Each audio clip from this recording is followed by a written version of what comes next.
यदि कोई गृह आरंभ करावे तो कौन से महीने में वह अपना घर बनवाए और कौन से में न बनवाए, कौन से महीने में घर के निर्माण का क्या प्रभाव है। श्री मनु जी ने यह पूछा। कागज हो तो कलम से कुछ कुछ बातें लिख लेना, ये आपके काम में आएंगी। तो क्या कहा कि चैत्रे व्याधिमवाप्नोति यो गृहं कारये नर, वैशाखे धनरत्नानि ज्येष्ठे मृतुं तथैव च, आषाढ़े भृत्यरत्नानि पशुवर्गमवाप्नुयात्, श्रावणे भृत्यलाभान्तं हानि भाद्रपदे तथा। लिखने के लायक बात है कि चैत्र के महीने में मकान बनवाना शुरू करोगे तो उसमें एक बीमार धरा ही रहेगा। चैत्र का महीना भवन निर्माण के लिए बिल्कुल शुभ नहीं है, 1% भी शुभ नहीं है। ये मत्स्य भगवान बोल रहे हैं, ये मैं कोई बाजारू किताब से नहीं बोल रहा हूं आपको। ये दर्शन कर लो, ये ग्रंथ है मेरे सामने, इसका नाम है मत्स्य पुराण, संस्कृत का ग्रंथ है। ये अद्भुत है ग्रंथ, 14,000 श्लोक हैं इसमें। इसके वक्ता स्वयं भगवान मत्स्य नारायण, प्रमुख श्रोता इसके सूर्य पुत्र श्री मनु जी महाराज हैं। ये जितनी भी बातें कही जा रही हैं वो इस ग्रंथ की बातें हैं। ये इसलिए आप विश्वास नहीं करोगे तो भी मैं आपसे विश्वास करा ही लूंगा, क्योंकि मेरी व्यासपीठ की बात प्रमाणित है। इसलिए थोतली बातों में तो मैं भी विश्वास नहीं रखता। एक ग्रंथ में ये बात लिखी है, चैत्र के महीने में चैत्रे व्याधि ममाप्नोति यो गृहं कार्ये न रहा। चैत्र के महीने में कोई भी व्यक्ति गृह का, घर का काम आरंभ करता है तो वहां पर व्याधि यानी बीमारी पीछा नहीं छोड़ेगी, ये लिखा है। और आगे क्या लिख दिया, आगे लिख दिया है कि वैशाखे धेनुरत्नानि,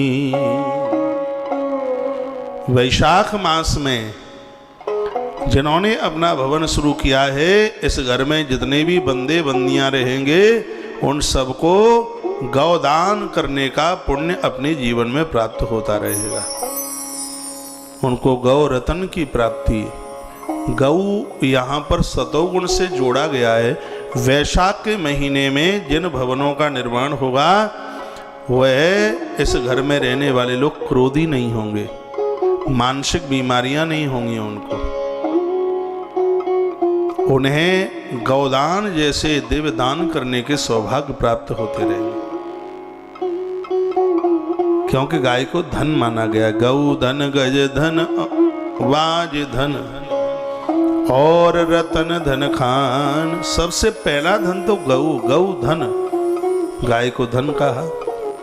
और भगवान मत्स्य क्या कहते हैं कि वैशाखे धेनुरत्नानि, वैशाख मास में यदि भवन का निर्माण किया जावे तो वहाँ गौ धन की कमी नहीं आएगी, यानी सतोगुणी इंसानों की कमी नहीं आएगी। उस घर के लोग सात्विक होंगे।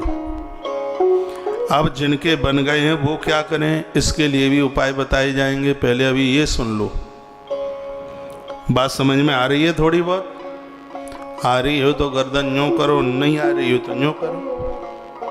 आ रही है, धन्यवाद।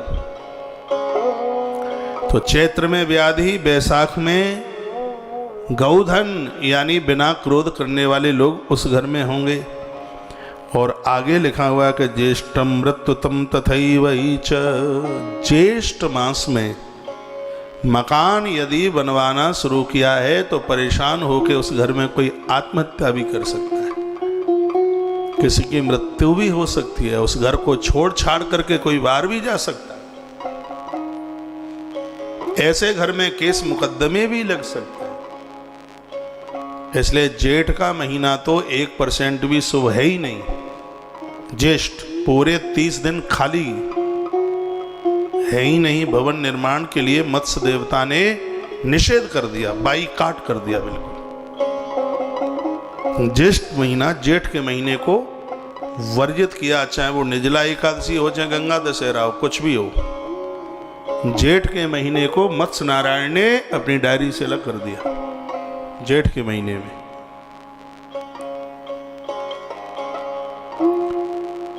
उसको अशुभ कहा, मृत्यु कारक कह दिया। बोलो बांके बिहारी लाल की, श्री हनुमान जी महाराज की जय जय। श्री राधे श्री राधे श्री राधे। आषाढ़ का महीना, आषाढ़ के महीने में आप भवन का काम शुरू कर सकते हैं। आषाढ़ में घर भवन निर्माण आप शुरू करेंगे तो भृत्य नौकर चाकरों की कोई कमी नहीं रहेगी। आपके पास जो व्यक्ति एक बार आ जाएगा वो आपको छोड़ने का काम नहीं करेगा। आपके उस घर में ऐसे बच्चों का जन्म होगा जो स्वभाव से बड़े मधुर होंगे, सबको स्नेह प्रेम करने वाले होंगे। आषाढ़ मास में भगवान मत्स्यदेव कहते हैं, राजन आषाढ़े भृत्य रत्नानि पशुवर्ग मवाप्निया। ये ग्रंथ उस समय का है जिस समय पशु बहुत पालते थे लोग। का आषाढ़ के महीने में गौशालाओं का आरंभ, आषाढ़ के महीने में भवन का निर्माण। तो भैया यहाँ पर बड़ी सुंदर बात कही गई है, पशु वृद्धि होगी, उनकी मृत्यु नहीं होगी। आषाढ़ का महीना इतना शुभ बताया, नौकर चाकरों की, भृत्य लोगों की, यानी आपके सहयोगी लोगों की कमी नहीं रहेगी। आपके सहयोग करने वाले लोग बहुत होंगे। आषाढ़ मास में घर निर्माण आरंभ करने की महिमा स्वयं भगवान मत्स्यदेव अपने मुख से बोलते हैं।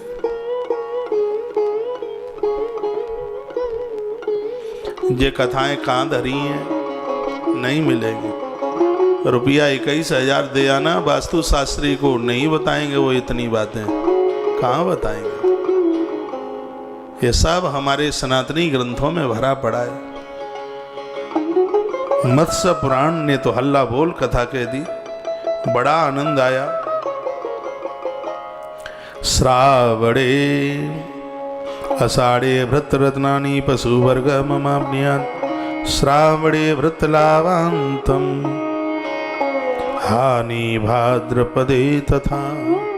सावन के महीने में निर्माण किया है तो उस घर में रहने वाले लोगों का व्यापार नहीं रुकेगा कभी, धन की आवक नहीं रुकेगी कभी, रिश्तेदार कभी रूठ करके नहीं जाएंगे। इतनी बड़ी महिमा है उसकी, इतना बड़ा प्रभाव है, अद्भुत। यह महीना है सावन का, श्रावण मास। भगवान खुद अपने मुख से बता रहे हैं, भाद्रपदे श्रावणे भृत लाभांतम हानिम भाद्रपदेस्ततः। भादों के महीने को उतना बढ़िया नहीं बताया जितना कि होना चाहिए। भाद्रपद में मकान का आरंभ कराया जाए तो ठेकेदार ही रुपया पैसा लेके भाग जाए, काम ही नहीं करे। भादों में किवाड़ लग गए तो चौखट लग गई तो किवाड़ की व्यवस्था नहीं,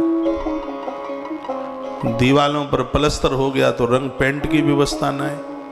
आपने देखा है बहुत मकान अधूरे से ही पड़े रह जाते हैं। ग्रंथ ने तो इतना जोर दिया है कि जब तक चौखट ना लग जाए, खिड़कियां ना लग जाएं, तब तक उस घर में प्रवेश मत करना। बहुत घरों में महाराज साड़ी का पर्दा डाल करके ही गृह प्रवेश कर लेते हैं। भगवान मत्स्य नारायण ने उसका विरोध किया। जब तक किवाड़ खिड़की ना लग जाए तब तक उसमें गृह प्रवेश ना करें। वो आगे गृह प्रवेश की बात आएगी अभी। भादों के महीने में आप मकान तो शुरू कर सकते हैं, लेकिन उसमें बीच में अवरोधकता आ सकती है। वो धीरे धीरे बन पाएगा। 1 साल में 3 साल लग जाएंगे, 3 साल में 5 साल लग जाएंगे, यानी काम स्पीड से नहीं चल पाएगा। काम करने वाले ही 9, 2, 11 हो जाएंगे, गुम हो जाएंगे, ढूंढते रहो, उसमें रुकावटें आ जाएंगी। बात आ रही होगी समझ में।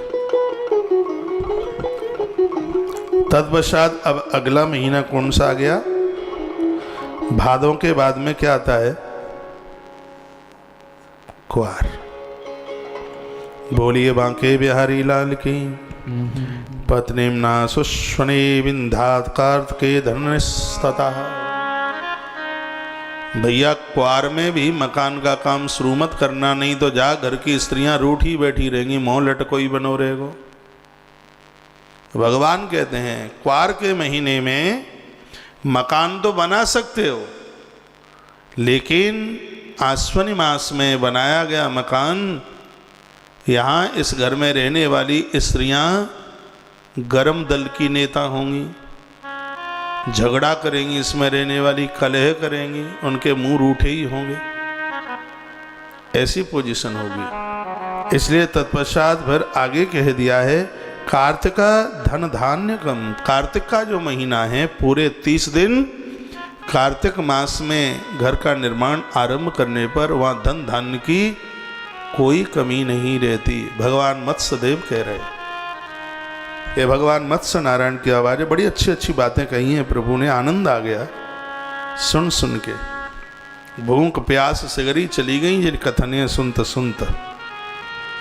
तत्पश्चात क्या कहा कि मार्गशीर्षम तथा भक्तम पोषेतस्कर्तो भयम। मार्गशीर्ष तथा भक्तम, भक्त कहते हैं चावल दाल रोटी। तो इसमें लिखा है कि जो महीना इस समय चल रहा है, इस महीने में मकान बनवाना शुरू करोगे तो तुम्हारी रसोई में दाल रोटी चावल की जिंदगी में कभी कमी नहीं आ सकती। उस घर में अन्न पानी की कभी कमी नहीं आएगी, उस घर से कभी कोई भूखा नहीं जाएगा। और घर घर तभी है जब वहाँ पर आने वाले लोगों को भोजन पानी मिले। तो इस मार्गशीर्ष के महीने की इतनी बड़ी महिमा है। फूस के लिए ये कहा कि चौड़े में नीम के पेड़ के नीचे बैठे हो, पीपल के पेड़ के नीचे बैठे हो, तो 30 दिना चौड़े में गिरती हुई बर्फ में निकाल लो। फूस के महीने में ना तो घर का काम शुरू करना और ना कभी गृह प्रवेश करना। फूस के महीने को ऐसा बताया लिखा है। कार्तिक के महीने के तत्पश्चात मार्गशीर्ष तथा भक्तम फूसस्तेस्त करतो भयम। यदि मार्गशीर्ष जो महीना वर्तमान में चल रहा है, इस महीने में जो घर की नींव रखते हैं उनकी रसोई में कभी अन्न की कमी नहीं आ सकती, उनके घर से कभी कोई भूखा नहीं जा सकता। मार्गशीर्ष का महीना इतना बढ़िया है। फिर लिखा है कि फूसे तस्करोत भवेत। फूस के महीने में जो मकान की नींव रखते हैं उसमें घर में ताला टूटने के डर हैं, अग्नि प्रकोप का डर है, आंधी तूफान में दीवालों को गिरने का भय है, गिरने का डर है। ऐसा स्वयं भगवान मत्स्य नारायण ने अपने मुख से इस बात का वर्णन किया। और फिर आगे जो लिखा है वो सुनिए। लावंश बहुस्ता विधान अग्निमाग विनर्षयेत्। इसमें लिखा है कि माघ के महीने में जो मकान बनाना आरंभ करते हैं उनको कई प्रकार का लाभ प्राप्त होता है। माघ के महीने में नीम रखी गई है। भैया ऐसे घर की देवियां सुपुत्रों को जन्म देती हैं, उनकी कोख खाली नहीं होती। माघ का महीना इतना बढ़िया है कि नारी के गर्भ में संतान की मृत्यु नहीं होती। कि माघ मास को इतना शुभ बताया गया, इतना बढ़िया बताया गया। मकान के भवन के आरंभ में बहुत श्रेष्ठता इस माघ मास की बताई गई। ये मैंने श्लोक आपके सामने अभी अभी पढ़ा है। माघ का महीना इतना बड़ा प्रभावशाली है अपने आप में। माघ लावंश बहुसा विधात अग्निम माघे विनर्दशेत। माघ के महीने में बहुत से धन का लाभ प्राप्त होता है। उस व्यक्ति की पूजा बढ़ती है, उसका आदर, उसका मान और उसका सम्मान बढ़ता है। अब महीना रह गया है एक और, जिसका नाम है फाल्गुन। तो लिखा है फाल्गुन एकांजनम पुत्रा नीति काल बल स्मितम। फाल्गुन के महीने में जो धन और जो मकान बनाए जाते हैं, उस घर में जन्म लेने वाले बच्चे कोई भी निठुल्ले नहीं होते, सब कमाऊ होते हैं। घर को कांचन युक्त कर देते हैं, सोने के महल कर देते हैं, सोने के महल का मतलब ये नहीं है कि सोने की ईंटों से मकान बन गया है। तो भैया उसका मतलब ये है कि उस घर में कहीं भी संपदा की कमी नहीं। फागुन के महीने में बनाने वाले जो घर हैं वो ऋण मुक्त होते हैं।